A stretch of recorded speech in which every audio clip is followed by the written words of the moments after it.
if you have to look at your business, there are two kinds of businesses. One which you can build without funding, and one where you necessarily need funding. So if you're talking about the latter here, let's say today if you want to go heads on against Flipkart, you might not be able to bootstrap it because there's a huge operational cost, logistics, warehouse, people, so on and so forth. And at that point in time, you realize that bootstrapping is not an ideal or optimal choice. If you're building a technology business where, you know what, a bunch of guys, co-founders or early employees can come sit in a room, build some technology, spend about a year or two, find customers for that, and your defensibility is in the technology, that's a great choice to bootstrap. A better sort of validation is if your competitor raises more money than you or raises any amount of money, will they be able to beat your technology or distribution skills overnight? If not, bootstrap it.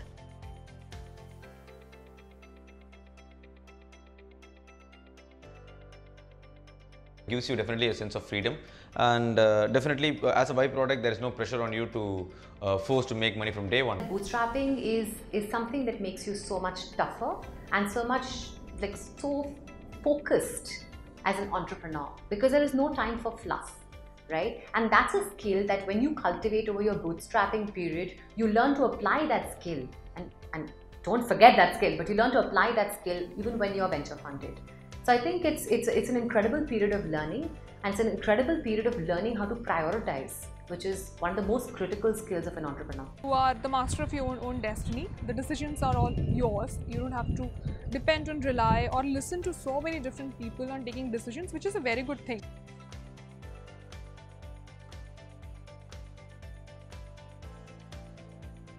The most important part to figure out is, hey, what's that one thing you can build which you can sell? That's the first problem. Are you able to find that product to build or pain point to solve? Are you able to go out and find an effective distribution channel?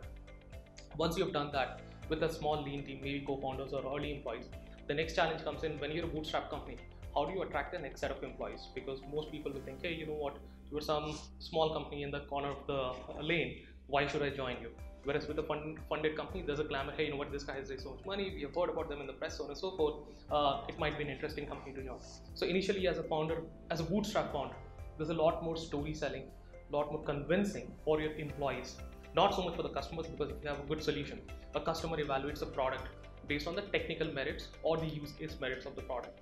But getting your first few employees to join, building a scalable process, and especially if you're trying, if you don't have a lot of savings, how do you ensure your salary bills are being paid month on month? There are startups which are bootstrapped as well, and which are successful, profitable and growing.